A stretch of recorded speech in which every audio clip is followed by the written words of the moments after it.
las 7 de la mañana, 13 minutos, una hora menos en Galápagos, es Ecuador Radio, a través de Radio Quito Platinum FM. Queremos saludar al ingeniero Fernando Benalcázar. Él es director del Organismo Latinoamericano de Minería, OLAMI, también experto en los temas petroleros. Y vamos a hablar de esto que ha sido una decisión para cumplir con la voluntad de la consulta popular de ir cerrando paulatinamente los pozos del ITT. Ya la semana pasada se habló del cierre de un pozo, se habló de un cronograma paulatino, 10 cerrados hasta fin de año y un número que irá creciendo. Pero esto tiene costos que los tiene que asumir el Estado, el erario nacional que está empobrecido. Tiene también sus procesos tecnológicos y sus dificultades logísticas de movilización de todo el material que está en esos campos petroleros del Parque Nacional Yasuní, donde operan los bloques Ispingo, Tambococha, Tiputini, y también su tiempo. Así es que vamos a procurar tener una visión lo más clara posible para saber de qué estamos hablando, porque una cosa es un número X de ciudadanos que fue a las urnas, que dijo sí, que se cierren estos campos petroleros, y otra, la realidad que estamos viviendo. Más allá de eso, hay un debate también, hay algunos técnicos que plantean que se vuelva a hacer otro plebiscito en vista de las circunstancias y dificultades que podría tener la caja fiscal y el erario nacional. Pero, en primer término, ¿qué tan fácil es cerrar unos pozos petroleros y desmantelar la infraestructura? Muchas gracias por estar aquí. Muy buenos días. Muy buenos días, Gonzalo. Muy buenos días a su distinguida audiencia. Le agradezco que podamos volver a hablar de este tema. Contestando su pregunta desde el punto de vista técnico y puntual, hay que entender un concepto muy claro y que veo que estos voceros de grupos como los Yasunidos y la audiencia en general no lo tienen claro y se confunden. El término cerrar un pozo o cerrar un campo, desde el punto de vista técnico, es relativamente sencillo, relativamente práctico el cerrar un pozo, y es parte regular de las actividades del desarrollo de un campo, porque es una forma de administrar mantenimiento, de herramientas, de bombas, de cualquier instrumento o de la integridad mismo de las tuberías finales del pozo. Ahí se cierra un pozo. Ahora, cuando un pozo, por ejemplo, está operando y termina su vida útil, normalmente se lo cierra. Ese es un caso. No, exactamente quiero hacer esa diferenciación.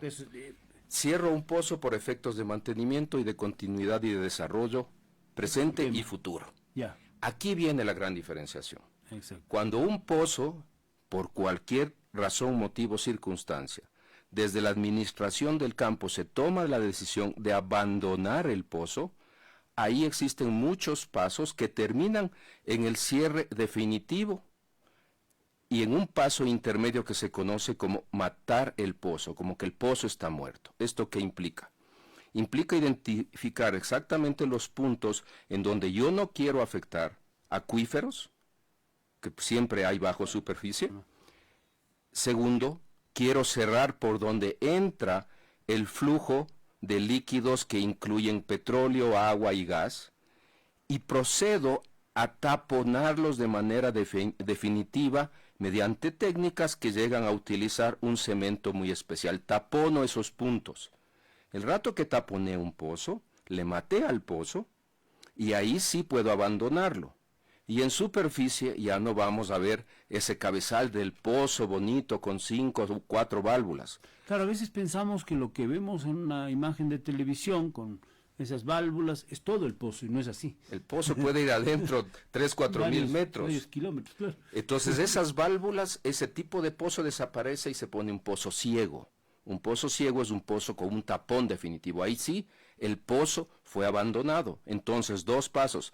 Cerramos, matamos pozo y abandonamos pozo. Entonces, cuando se hace el anuncio del jueves pasado, que es el punto de vista de cumplir con una orden del pueblo ecuatoriano, con una votación de lo más dura que fue para el sector petrolero, y da un mensaje pésimo en el mundo, que el Ecuador, en medio de una operación petrolera de un campo joven de 5 o 6 años, se cierre cuando le faltan todavía 15, 20 años de producción. Es un mensaje equivocadísimo, porque esto no se ha hecho jamás en ningún lugar de la tierra. Cuando van y se toman la foto ahí, para que se haya dado esa foto, siendo el primero de los 246 pozos que tiene planeado Petroecuador cerrar a lo largo de los próximos 5 años, 5 meses. Este primer pozo, para que se haya cerrado, y contestando su pregunta que me alargué en la respuesta, sigue una metodología en la cual se utiliza un equipo de mantenimiento o reacondicionamiento de pozo. ¿Qué hace ese equipo? Ese equipo lo que hace es justo lo que yo describí. En los puntos exactos predefinidos, hacia abajo del pozo, hacia lo largo de la tubería, hacia lo largo de donde se entrega el producto, estos fluidos que incluyen el petróleo, y los puntos de donde, si es que hubiese existido puntos de contacto con acuíferos, fueron debidamente taponados y cerrados. Ese proceso toma 14 días. ¿Cómo se verifica que esos procesos se hagan con rigurosidad? Con la misma metodología que se hace en la perforación. Sistemas sensores, sistemas de evaluación, sistemas electrónicos. Ahora hay una tecnología. La tecnología es de punta en ese sentido. Eso permite... La tenemos. La tenemos, y la tenemos desde hace algunas décadas. Ya. Entonces se verifica, una vez que está todo, se cerró el pozo. Eso tomó 14 días. Para que la audiencia nos entienda, dentro del presupuesto que Petroecuador ha fijado para este ejercicio, es de $1 millón, ¿ok?, por abandonar, taponar, cerrar y abandonar ese pozo. Es decir, solo para hacer el ejercicio de abandonar los 246 pozos está presupuestado $246 millones. De una caja fiscal que es absolutamente deficitaria, ¿no? Completamente. Y o sea, esto... que no solamente que no vamos a recibir el dinero como producto de la extracción, que lo recibía el erario nacional, sino que además vamos a tener que sacar un dinero que no hay, no sé dónde, para toda esta operación del cierre. Eso es así. Así es, mi estimado Gonzalo, y voy a utilizar palabras y frases claves de este informe que Petroecuador le presenta al ministro del ramo. El ministro del ramo preside una comisión que fue creada por decreto ejecutivo en el mes de mayo por el presidente Noboa, y encabezada por este ministro y acompañada de otros 4 ministros: Economía, Ambiente, Economía, Finanzas, Ambiente, Derechos, Interior, si no me engaño. Y ellos emiten el 16 de agosto, hace 2 semanas, al señor presidente la recomendación de que le deje saber a la Corte Constitucional, a través de estos informes, la realidad del bloque 43 Campo ITT y las acciones que ha emprendido este gobierno en cumplimiento con la decisión popular. Y ahí hace referencia a que el costo estimado en esta ocasión es de $1.345 millones, de los cuales estos 246 son los gastos requeridos solo para el abandono de los pozos. ¿Y el resto, la diferencia? Todo el resto y la diferencia tiene que ver, una parte mínima, alrededor de $50 millones, en estudios necesarios que incluyen temas ambientales, temas de planificación, temas de evaluación y desarrollo y confirmación de que todo lo que se ha estimado y todo lo que se ha estimado sea fidedigno. Porque si no hay que corregir esa. Sí, ya vamos allá. Ajá. Y también en ese informe, y a eso me refería, en las recomendaciones finales le dejan saber al señor presidente que para todos estos procesos no se cuentan con los recursos ni está planificado presupuestariamente el desembolso de este monto en aquellos 5 años. Claro, en el presupuesto general del Estado está determinado. Hay una cosa que va a parecer, para usted que es técnico, una pregunta absolutamente elemental, es decir, ¿viene al caso o no? Pero creo que para ilustrarnos todos, los que no sabemos ni somos expertos, hacer diferencias entre un pozo, un campo y un bloque, que es la cosa más. Perfecto. O sea, yo creo que vale la pena, porque a veces pensamos que un pozo es lo mismo que un campo, y no es así. Es oportuno, y además se manipuló eso aprovechando la desinformación y el conocimiento básicos que la gente común tiene. Y digo se aprovechó porque inclusive en la formulación de la pregunta fue infame hablar de la actividad petrolera en el Yasuní ITT. Comencemos por ahí. Para empezar, había ya una decisión anterior que solamente permitía que en una pequeña fracción del ITT haya un tipo de actividad petrolera. Esto viene, me parece que de la época del presidente Moreno. No, la decisión fue tomada en el gobierno de Correa Y no nos olvidemos. Pero Moreno también creo que modificó. Claro, hubo una modificación, Sí. devolviendo áreas, Claro. en el sentido positivo. Hagamos un poco de historia y contestemos su pregunta. Cuando una empresa cualquiera, nacional o privada, tiene una concesión del Estado basado en la Constitución, el Estado puede designar áreas para que en los temas de recursos naturales no renovables las empresas puedan operar. Eso es lo que llamamos los bloques. Ya, eso en este caso se llama bloque. El bloque es un área, generalmente, y digo generalmente porque puede variar, hasta de 200.000 hectáreas. Aproximadamente. Esto si uno abre, por ejemplo, ciertas páginas web de Petroecuador, del Ministerio de Energía y busca, están ahí los mapas, incluso la gente lo puede ver. Esas son generalmente de áreas, Grandes bloques. áreas definidas, generalmente de formas rectangulares, Exacto. geométricamente fáciles de determinar. Eso es un bloque. ¿Qué hay adentro de un bloque? En el bloque, en el mundo complejo y difícil petrolero, comienza la actividad de exploración. A lo largo de esas 200.000 hectáreas se busca donde hay potenciales recursos, donde hay potenciales reservorios. Y se identifican las zonas en las cuales puede identificarse mediante perforación definitiva que hay un reservorio. Donde es viable el desarrollo económico. Para la extracción. Exacto, donde es Porque viable. hay otras donde probablemente hay, pero es mucho más costoso, más profundo, Exacto. cosas por el Se estilo. define en dónde es probable Muy y interesante. donde es casi seguro que se va a encontrar petróleo. El conjunto de estos reservorios podría llamarse un campo. Entonces, si yo tengo 5 o 6 reservorios vecinos relativamente cerca, que yo puedo hacer actividades en las cuales desde una misma plataforma puedo perforar 15, 20 pozos, como es el caso del ITT. En el ITT, los 247 pozos que hacemos referencia, no quiere decir que hay 247 plataformas o áreas que generalmente son de menos de 1 hectárea desde donde yo perforo. No quiere decir que hay 247 hectáreas. Claro. Lo que quiere decir es que de una plataforma puedo llegar a hacer hasta 28 pozos. Es por muy eso bien, ahí está. que todo este desarrollo de más de 247 pozos, facilidades de proceso, instalaciones y demás, se da en menos de 60 hectáreas. Menos de 60 hectáreas. Entonces, volviendo al tema, he definido lo que es bloque, es definido lo que es campo, y dentro de los campos defino las áreas desde donde voy a perforar, que son Puede haber más o menos plataformas. pozos en función de la Exacto. necesidad técnica. Muy interesante. Ahora, nosotros estamos viendo esto de casi el símil de ir a la llave de agua, que ahora hay problemas de escasez de agua, abrirla y volverla a cerrar. No es tan así, No. por todo lo que nos ha venido Así es. explicando. Pero adicionalmente del cierre, del taponamiento de ese pozo, hay toda una infraestructura, porque ese petróleo fluía, salía por unos ductos, llega a otros lugares para finalmente terminar en Esmeraldas, ¿no es cierto? Así es. Todo ese levantamiento de esa infraestructura, ¿qué tan difícil es y cuánto tiempo puede tomar? Ya. Es un tema fundamental. Esto es parte de la respuesta que yo tenía que darle Sí. con respecto a dónde se va toda esa cantidad de plata.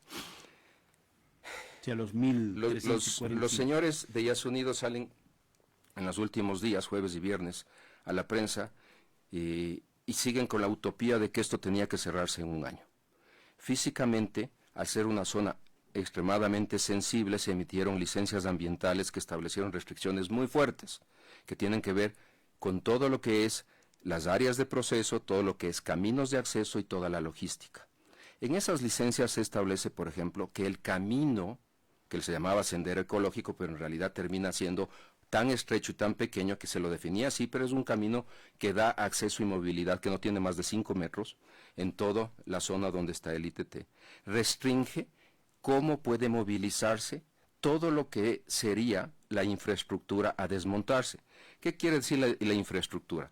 Todos los equipos, todas las estructuras físicas que existen, galpones, bodegas, campamentos, plataformas, tuberías.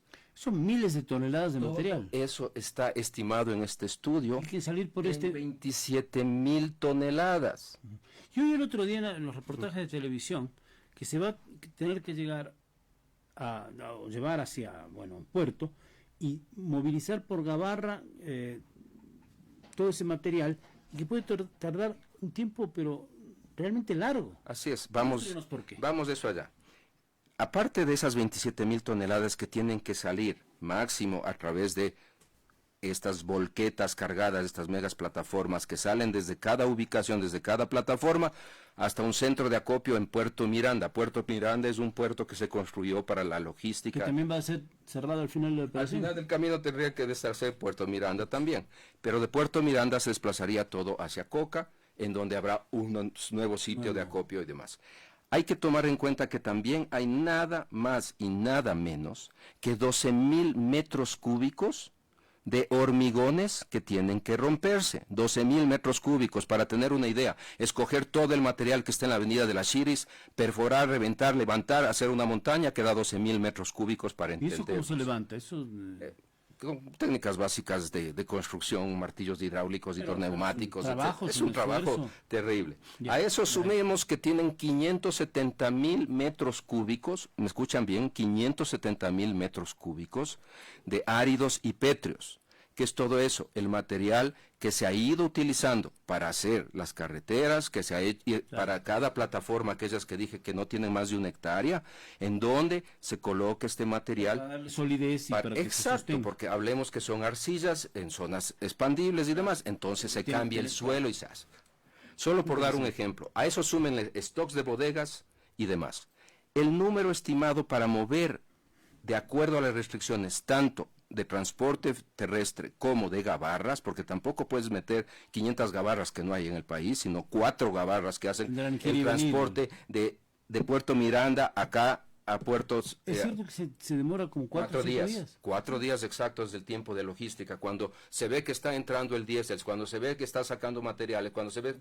Usted ve esas tomas, esas gabarras toman 4 días de moverse. O sea, haciendo números básicos, con estos números se requiere de 8 años a 10 años para terminar de hacer todo el tema logístico. Y en paralelo a lo que ya se mencionó antes, 5 años, 5 meses para abandonar esos 246 pozos. Y a eso súmele que en paralelo se pueden ir haciendo todas aquellas actividades de, una vez removidos de los hormigones, los materiales, ir reconformando, es decir, intentar dar las mismas formas. Existe material, todo el material de la parte superior del suelo está acumulada, siempre pensando en que algún rato tenía que hacerse el abandono dentro del plan general. Varios años. Pues, exacto, en 25 años se reconforma el suelo, se inician procesos de revegetación y reforestación. Eso tarda, ¿no es cierto? Claro. Eso está estimado en 11 y 12 años. Pero para siempre verse estuvo verde. Contemplado en cualquier plan cuando usted abre un pozo, hay una idea de que esto va a tener tanta vida útil y en tantos años se lo va a hacer. Lo que pasa es que intrínseca, se precipita todo esto cuando se acelera la decisión. Eso es parte intrínseca y formal de la licencia ambiental. Claro. Pero como usted lo dice, planificado al tiempo que justifica. Ahora, 2 cosas, porque un poco para ir concluyendo, creo que es una explicación técnica indispensable esta y muy, muy interesante, y nos ha ilustrado mucho. Uno, creo que no se consultó suficiente y adecuadamente a las personas que habitan en la zona, que son beneficiarios o que eventualmente podrían ser impactados por este tema. Debe haber opiniones de todo, pero no creo que hubo una consulta real, objetiva y profunda a esas personas que son directamente involucradas en el asunto, por un lado. Y por otro, esta idea de que frente a semejantes costos y semejantes perjuicios a la caja fiscal, al erario nacional, se pueda hacer otra consulta para revertir. Los 2 temas que son distintos, su criterio. Estamos dialogando con el ingeniero Fernando Benalcázar, experto en temas petroleros, también por supuesto en temas mineros, pero en este caso concreto, esos 2 temas que creo que vale la pena cerrar para concluir el diálogo de hoy. Gonzalo, la respuesta es difícil. ¿Y por qué es difícil? Primero, estas provincias que entienden cómo funciona el sistema petrolero y los beneficios directos que reciben a través de la ley 122 fueron las que se pronunciaron que debía continuar la actividad petrolera. Son provincias donde hay actividad petrolera hace 50 años, por lo menos. Y entienden al revés y al derecho. Entonces, ¿por qué? Solo los GATS, tanto provincial como municipales, en los últimos 3 años, 21, 22 y 23, han recibido alrededor de $30 millones. ¿Eso ya no van a tener? Esto seguirá disminuyendo a medida que va muriendo el campo. Murió el campo, recibieron 0. Claro. Segundo, a nivel de comunidades locales, esto es una verdadera infamia. Existen 7 comunidades indígenas. Todas se pronunciaron a favor de continuar la actividad petrolera. Pero no los tomamos en cuenta en la gran votación, pues. Pues, claro, es una minoría comparado con el gran... que vive aquí en el 6 de diciembre y Orellana votó por algo que a lo mejor ni Que siquiera no tiene ni idea, seamos pisado. realistas. Entonces, de estas 7 Es un familias... poco lo que nos pasa con lo del Chocó también, digo yo, ¿no? Son sinónimos de 661 familias y sinónimos de 2.500 personas que se beneficiaban de esto. Y los adultos en actividad de trabajo, en capacidad de trabajar, son más de 900 empleos directos que de las comunidades se les acabará. Parece. Exacto. Entonces, ¿qué pasa ahí? En este informe o en esta recomendación que manda el ministro González al presidente de la República el 16 de agosto, le dice claramente, en una de las recomendaciones finales, que se continúe con el proceso que ya ha sido el directorio de Petroecuador aprobado por el directorio el 6 de agosto para hacer un estudio específico, un estudio que lo llaman un servicio técnico especializado para la evaluación, diagnóstico de los procesos y estudio conceptual para el cierre, desmantelamiento y abandono anticipado del bloque 43 de ITT. Y ahí la Escuela Politécnica Nacional, mediante una contratación directa de $3 millones, en 390 días, a partir del día que firmen el contrato, que supongo que será esta semana, en estos días, Más de un año. pueden pronunciarse definitivamente. Entonces, esa situación medio rara, en que ya comenzamos el proceso de cierre, todavía no sabemos y cómo. en paralelo decimos 390 para que un super equipo especializado refrende y me diga, y confirme, por decir algo, los 1.345 millones. Y aquí es importante, hablamos del tema directo de las comunidades. Hay $45 millones de convenios y contratos firmados con las comunidades antes del arranque del proyecto y durante la existencia del proyecto, en los últimos 7 años, que eso no está incluido en los 1.345. Eso tiene que darse continuidad. Por eso, la idea de hacer un nuevo proceso para revertir esto, yo sé que políticamente es difícil. Quizá lo que debimos haber hecho, no lo sé, hace más de una década, cuando se planteó por parte del colectivo Yas Unidos este tema, es haber tomado una decisión entonces, antes de que el Estado ecuatoriano invierta toda la cantidad de recursos que se invirtió. Esa fue la intención de Yas Unidos en el 2013. ¿Capaz que era mejor eso? Claro, en su momento, pero es triste escuchar a un vocero de ellos y públicamente lo dicen todas las estaciones. Bueno, ya no es problema de nosotros si no nos dieron en el 2013 porque no se hizo y se mantuvo por 10 años en latente el proceso de consulta. Y si ya ahora hay $2.000 millones invertidos. Ahora, ¿es necesario técnicamente o jurídicamente un proceso de una posible reversión a través de una consulta popular? A lo mejor técnicamente lo que requiere el país financieramente, pero políticamente es viable, es otra... No. Políticamente no sería es imposible. Políticamente estamos viendo que va un ministro, va una viceministra, van las asesoras, se toman fotos y el día jueves de la semana pasada dimos el primer paso, cerramos el primer pozo en Ispingo. En teoría, 15 días antes estuvo el proceso de cierre, estuvo el proceso de mantenimiento, el proceso de matar el pozo y se tomaron la foto el jueves. Eso le tocaba de ley porque no creo que haya gobernante que pueda irse en contra de la decisión popular porque le cuesta el puesto. Popular, claro. Pero políticamente hablar de aquí hasta el día de las elecciones, nadie va a irse en contra de esa decisión. Pero yo tengo la confianza de que si hubiese un nuevo gobierno, cualquiera que sea este, y se haya educado mejor en este tema, y haya palpado ya la realidad en la que estamos entrando en los próximos 10 meses económicamente hablando, va a surgir la posibilidad, y le aseguro, Gonzalo, que habrá infinidad de personas que felices nos meteremos en ese proceso y firmaremos el 1.000.000 de firmas para pedir una nueva consulta, si es que es factible y legal hacerlo. Siempre se dice que en derecho todo lo que se lo puede deshacer por la misma vía. Entonces es necesario porque el impacto socioeconómico de un proyecto que fue proyectado a 25 años que hubiese generado $16.000 millones, $1.200 millones anuales de ingresos para el Estado, de los cuales tiene un beneficio alrededor de 400 millones año en lo social, económico, educacional, y de la noche a la mañana, de aquí a 5 años, no vamos a ver un centavo de esto, y para colmo nos va a costar varios miles de millones cumplir con hacer algo inédito que nunca se ha hecho en ningún lugar del mundo, que es terminar con un campo petrolero en plena producción, nos daremos cuenta que el impacto socioeconómico en el país ha sido tremendo. Ha sido muy claro el ingeniero Fernando Benalcázar. Gracias por su aporte esta mañana en Ecuador Radio, Radio Quito, Platinum FM. Muchísimas gracias, Gonzalo, y siempre a las órdenes. Muy gentil. Estaremos, por supuesto, oyendo otras opiniones al